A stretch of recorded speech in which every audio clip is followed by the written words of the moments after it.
recorded from 6 miles away these views of the most concentrated release of explosive energy in the history of mankind.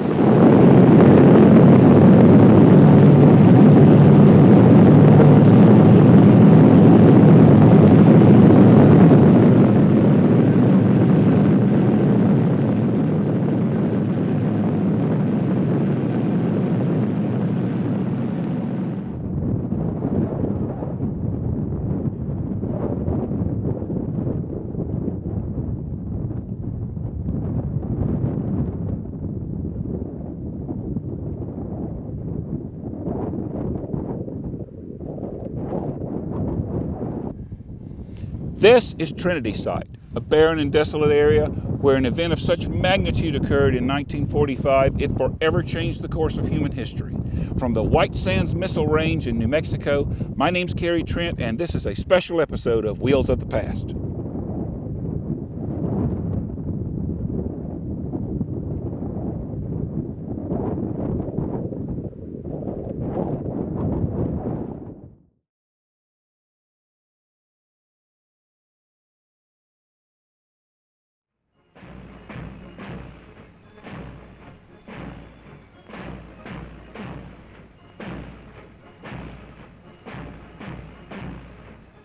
Following Hitler's rise to power in the early 30s, many of the world's most prestigious Jewish scientists, including Albert Einstein, fled Nazi Germany for America.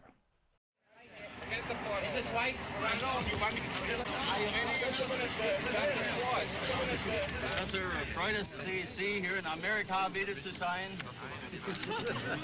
Wenn ich Sie sehe, sicher. With them came the knowledge and power of recently discovered nuclear fission, and the terrible possibilities it held to form a catastrophic weapon of war.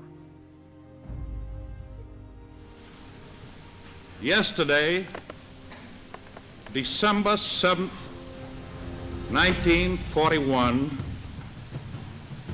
a date which will live in infamy.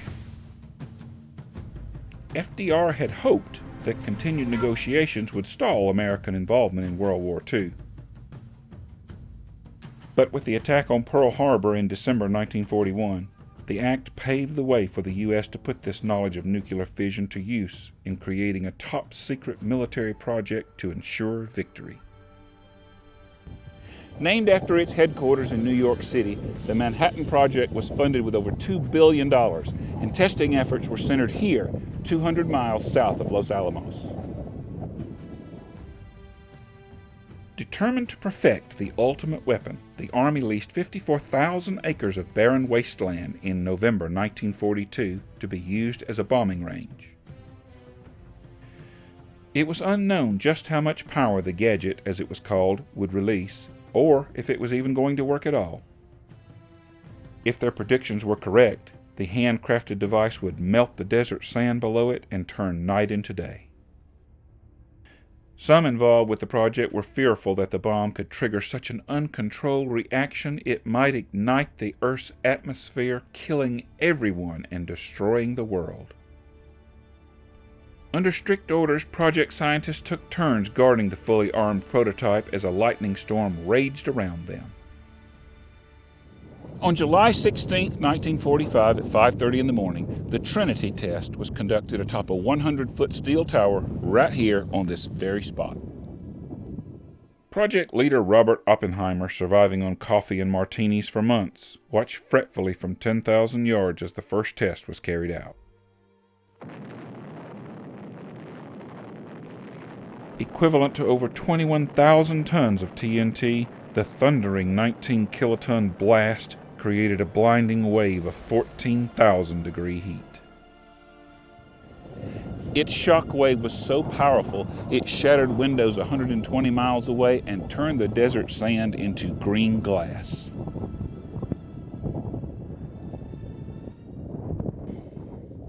Securing permission from the Army to come out and film here, Chief of Public Affairs Drew Hamilton has been kind enough to escort us to the Trinity Site.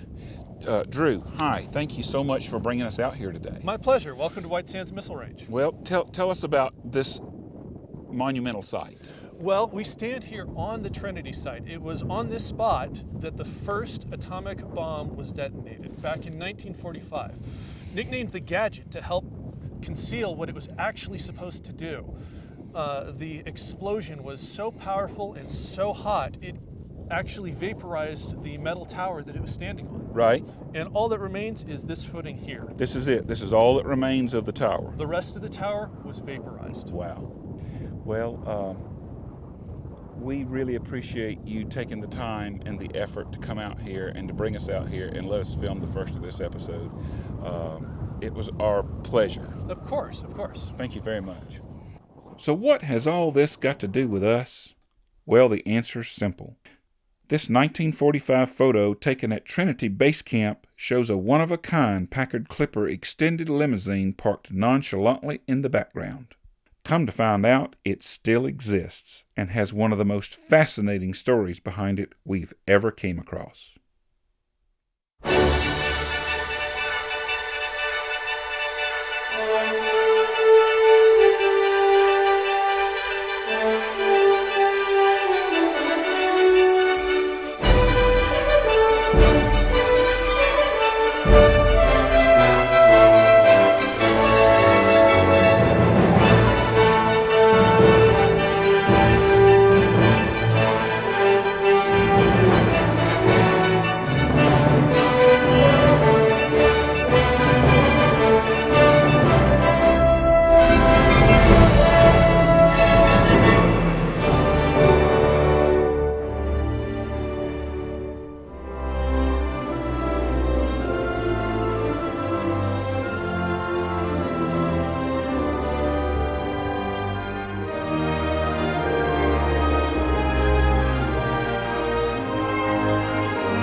Albuquerque, New Mexico is known for 330 days a year of sunshine. Today is not one of them.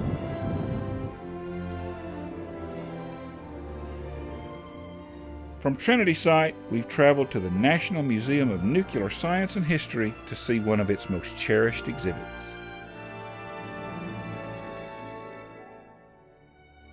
Here, just outside the museum, is an exact replica of the Trinity Tower with the bomb lurking just above me.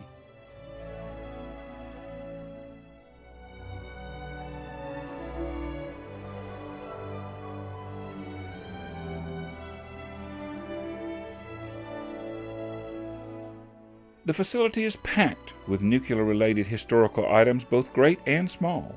But the main thing we're here today to check out is the very Packard Clipper that was in that 1945 photograph.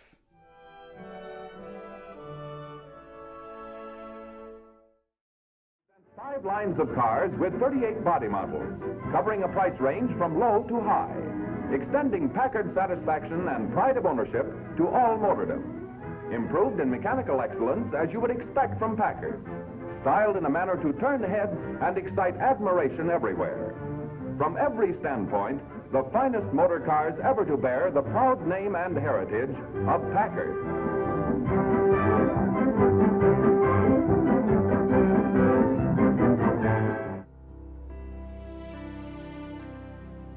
Unlike the elegant 1937 Model 1508 Packard we arrived in, the Clipper was a more practical production car built to compete with the Lincoln Zephyr and Buick Roadmaster. Selling for around $1,400, the Clipper was dramatically different from any other previous style Packard. Named for the Clipper sailing ship, Skipper the Clipper was the suggestive headline for this proud edition. Projected to be a hit with the upper middle class buyer, unfortunately, it was unveiled a mere 8 months before all U.S. auto production was to come to a halt because of World War II. Only 1,600 Packard Clippers were produced before the war, including the one we're highlighting today. Fresh off the assembly line when car manufacturers were forced to cease production, A small fleet of just under 400 Clippers were sold to the military. Making their way to active duty, the upscale vehicles quickly became personal favorites of many high-ranking officials. But one particular Clipper was destined for much more. This 41 Packard Clipper was extended into a 15-passenger limousine to serve as shuttle for some of the greatest minds on the planet. From the train station in the spring of 1943, our Clipper crossed the Rio Grande, arriving at the gates of Los Alamos. The remote area had become a strictly controlled military camp filled with only the most qualified scientists and secret military personnel. We're lucky enough to have David Hoover with us, who is curator of the museum, to tell us a little bit about this amazing car. Yeah. David. Yeah, this car came off the assembly line at Packard in December of 1941. The transmission is actually date stamped December 10th, 1941, shortly after Pearl Harbor. So Packard had a contract with the Army to furnish these cars. So they took this off the assembly line where it was a Packard sedan, and they sent it to the Fitzjohn Motor Coach Company. And they had a contract to turn this into a limousine. So what they did, they split the center of it, and it was a stretch limo. They stretched it out, and they built this part out of wood, out of ash. And instead of using steel, this is masonite, because it was hard to get steel. It was wartime. Right. So after that, we're not really sure how it found its way to Los Alamos, but it probably went to Los Alamos where it was in the motor pool there. It was the only one that was in a motor pool, and they only made 300 of them. Right. So this was the only one that was in New Mexico. This Packard would go to the train station at Lamy and take people back to Los Alamos. We estimate that there probably was 15 either current Nobel laureates or future Nobel laureates that actually rode in this car at one time. So it was there at Los Alamos, and then the war ended, and a lot of that surplus equipment that was at Los Alamos got spread out to other agencies. So we are pretty sure, in fact we're really sure this was with the Bureau of Indian Affairs and out of Arizona, probably on a Navajo reservation. So when its time was there, when they were finished with it, it went to public auction. And a gentleman who owned a salvage yard in Gallup, New Mexico, purchased it. And it became his property, and he took it, this was 1952, April 1952, took it to his salvage yard and set it down, and that was it. It sat there till 2005. When Dan Dolan, who's a patron of the museum, he's a lawyer here in town who restores Army fighting vehicles, tanks and what have you, was looking for another vehicle at the salvage yard, and he kind of got a glimpse of something underneath a bunch of stuff, and he goes, I think I know what that is. Had all kinds of debris on it, tires and stuff, and they got it all off, and Dan said this is an Army car because the chrome's painted green. Right. And then he looked at the stenciling that was still left on there, and he said this is a Manhattan Project car. So he bought it. It was due to get scrapped in the next few days. Oh wow! So it was that close. It'd been sitting there all those years. Yeah, and they were going to get rid of it. So because the guy who originally owned it sold it and everything. So he bought it and took it back to his own salvage yard here in Albuquerque, where he restores vehicles. And then he came to us and said, I think we got something you might be interested in. And so we went out to his location, and there was this thing sitting up on the trailer he brought it in.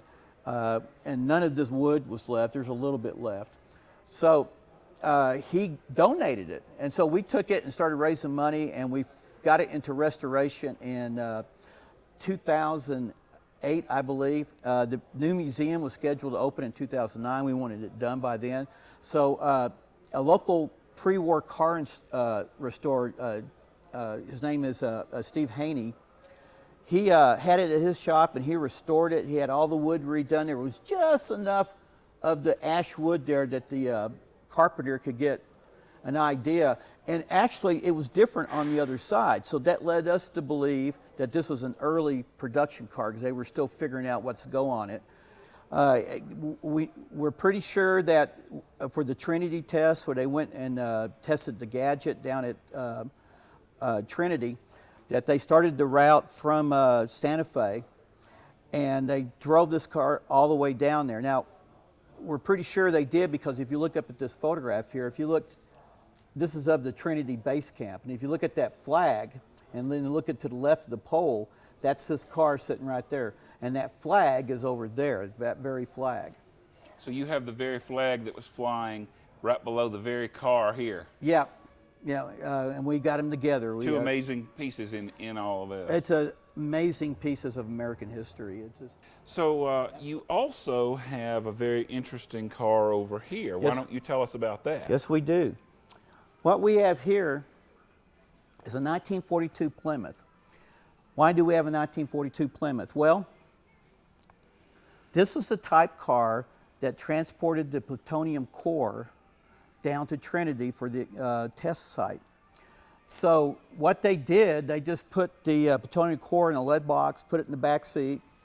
They had a Jeep of MPs in front and back, and they drove the plutonium car. So the core for the bomb Yes. actually rode in the car. Yeah, with it was them. very different times. Yeah, rode in the car with them. Yeah, they did. They rode in the car with them. So they drove it down to Trinity, and we had been looking for 42 Plymouth for a long time. And it just so happens we found one that could have been one of the cars in the motor pool at Los Alamos. They had like 10 of these. But it was so far gone, it just didn't make sense to spend all the money to restore it. But we found this one at a Cincinnati car dealership that was for sale. We found it online. So we bought this and had it shipped down to Albuquerque. And it was in its original gray paint. The paint was gorgeous. Even the stainless steel had a red pinstripe down through the middle of it. Right. But we had to paint it OD green. Right. We had to go by Army regulations. And You in had the to Army, do- you had to do the chrome. You had to do what they did back when the car was brand new. Absolutely. And the reason why the Army did that was because if this thing was in Germany, driving across France, and you get a glit of that chrome, you're probably not going to make it to where you're going. Right. The only thing that he didn't do, the painter, he didn't paint the logo here, and he said he couldn't do it. And we just let it go. Right. And we let it do it. But So- this so- car was in good condition. It runs.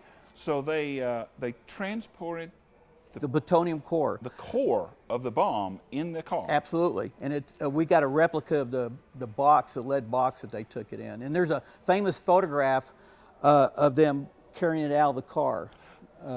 So we figured this was as close as we were going to get to it. Right. And it's a great car.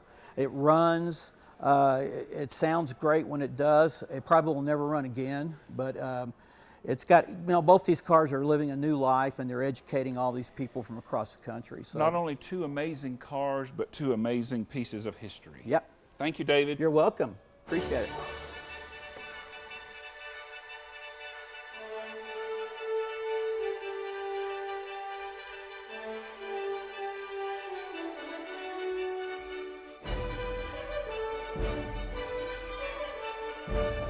From Albuquerque, New Mexico, this has been an episode of Wheels of the Past.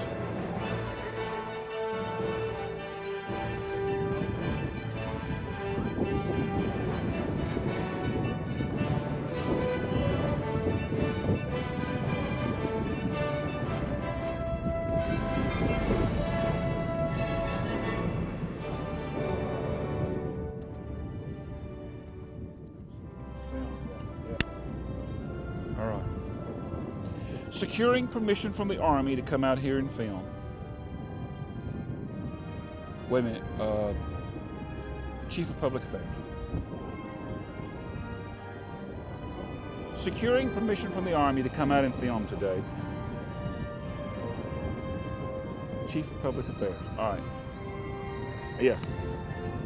Well, here, let's BS for a few minutes. All right. Work? All right. All right. You want to roll? Yeah, roll. Yeah. Roll. I'll just throw out some random facts so that'll All right. give you some extra footage in case you need it. There you go. So the two primary people involved in this project were Robert Oppenheimer, the scientist behind it, and Major General Leslie Groves, Okay. who was the general in charge of the program. Okay. And they were both considered so instrumental that they were actually not allowed to be in the same place where anything dangerous was occurring at any time. So they often had to ride in different aircraft or even different cars. Oh, I see, because if something happened to one of them, they sure didn't want something to happen to both of them. Yes, and as a matter of fact, even during the test, Robert Oppenheimer was in a bunker 10,000 miles south, but Groves was over at base camp several miles further away. One line you need to redo Yes. is you said 10,000 miles. Oh, Let's that's okay. That's it. Let's do that line one more time. All right. so Groves and Oppenheimer were often not allowed to be in the same place or do anything dangerous together. As a matter of fact, even when they were conducting the test here, Oppenheimer was in a bunker 10,000 yards south of here, whereas they kept Groves at base camp a few miles away. Right, because if something happened to one of them, they sure didn't want nothing to happen to the both of them at the same time. Exactly. Good? All right. I think that's plenty.